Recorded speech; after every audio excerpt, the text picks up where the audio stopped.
Good afternoon, everyone. Hey guys, this is Bruce Marshall from Simpler Trading with the nightly market update for Wednesday, September the 20th. Today is Hump Day and it is also Fed Day.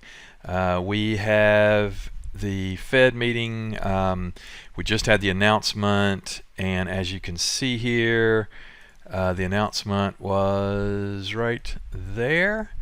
And we went straight down, and then we went straight up, and this was Powell start speaking here, and we have gone straight down, grand total of about 50 points, 44.50 to 45.02 or 5 or so, but anyway, about 50 points. Not good for the market.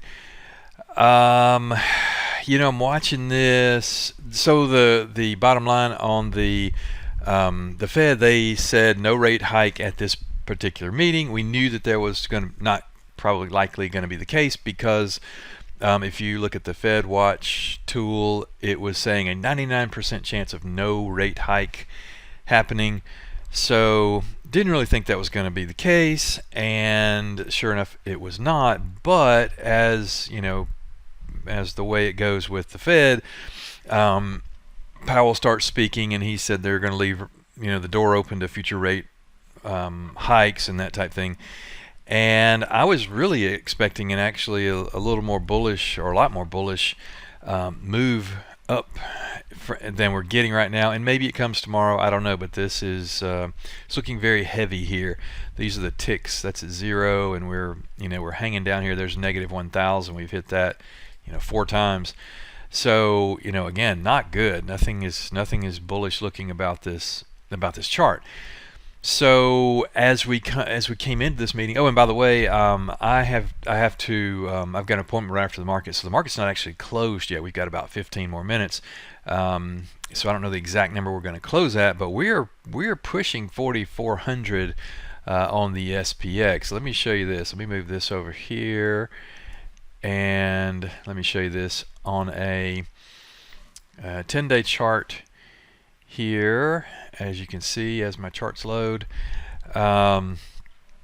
this, and I've got the ES up here. This, we're straight down into 44.34, and this is ES. And this was a futures rollover when we go from one contract to the other contract.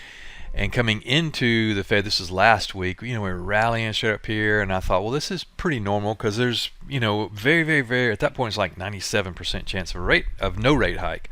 So I thought, yeah, there'll be no rate hike, and if Powell can just be somewhat dovish, we'll go higher. And then this was last Friday, and we free fall here, and we got a little bit of bounce. You see this little bit of bounce here, and then we free fall. Little bit of bounce overnight, free fall. A little bit of bounce here and free fall, and we're making lower lows. So right now, again, this is ES. We're at 44.54 right there. 54 on the ES.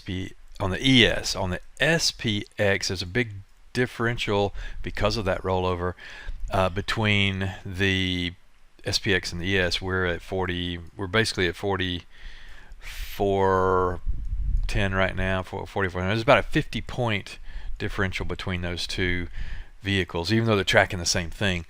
And that happens with the rollover. That gap will close over the next couple of months. But anyway, so what do we make out of this right now? And I'll show you real quick. This is definitely adding a little more confusion. I thought it was going to be a little more clarity. It's kind of adding a little more confusion.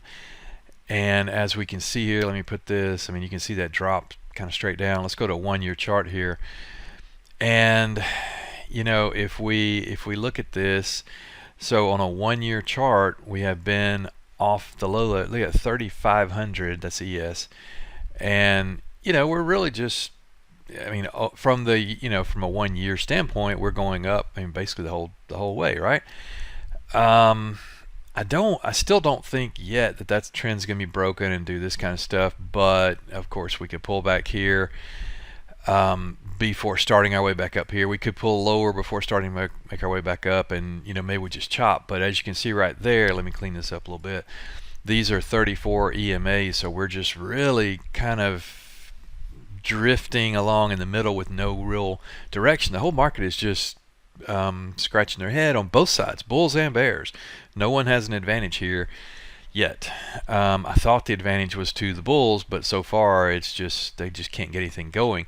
Let me zoom in here and I'll show you the last couple of tries we had here to get above 34. I thought this was going to take us back up here. It did not. I thought this was going to take us back up. I thought that would take us back up, and so far, we've just gotten smacked down every time. That's the lower 34 right there, lower 34 right there. So maybe we stop there, maybe we do get going, or maybe we turn and come down. First stop would be there, most likely. So we shall see. Now that is ES 43, say 43.50. Yeah, we'll see. That would put the SPX about 4,300. That's a lot lower, and we are continuing to go down as I'm speaking here. Again, we've got about 10 more minutes in the day left, but we just we're falling pretty far pretty fast. So bottom line, what do you do in a market like this? And it's very simple. You wait. And we had on in the bias portfolio that I manage, I had some trades on the SPX that expire next week, and I went ahead and took those off really for a scratch. I didn't know what was going to happen, and I had downside risk on them, and so I took it off. I had a triple calendar actually, and I took it off late this morning, just in case. And that's the thing, that's the point is, be proactive on your trade management. And it could have gone the other way. We could have made a lot more money, that kind of thing. But I was looking at it going, if it goes against me, I can turn this small win or scratch basically into a big loss, and we just pull the trade off and we just put it right back on tomorrow if we can, that type of thing. So I'm trying to be as proactive as I can in this trade management. So I think that's advisable. Same thing. And cash is king in a market like this until we get a little more clarity. So for now, I'm going to wait and let the dust settle tomorrow and probably Friday, and see what happens, if we continue to go lower here or if we kind of stabilize. But again, we're right in between those 34 EMAs. And one last thing here, if you look at the average true range, let's see, my charts are running kind of slow. Let's do a ribbon here, and I'll put this on a 1-year chart and kind of show you where we are, if this thing will load. Okay. So basically, that the white line is 0. Basically, that's our kind of midpoint baseline. This is -1 ATR, average true range, -2, -3, and that's +1, +2, and +3 up there. So I would be a buyer down here somewhere, most likely, but not yet. So again, there's nothing to do here at all but just wait and watch. Let the dust settle. The VIX is back up now, almost 15. That's a pretty good move higher. So let that come back down. Let's figure out which way this is going to go over the next couple of days, and just kind of reevaluate as we go. I'm very light on trades right now, and that's the way I like it. I've got hedges on both sides. I've got some downside hedge, and I've got some upside hedge as well for later in the year, actually the end of the year actually. So we'll see. But if I can help you, let me know. Come into the main room at Simpler Trading. Come into the bias room where I'm in there every day, and let me know if I can help. So thanks for the time, and I'll talk to you guys soon. Take care. Without Simpler Trading, I could not have financial independence. This is one of the best investments I ever made in my life. It's helping me find consistency. It's one of the things that won me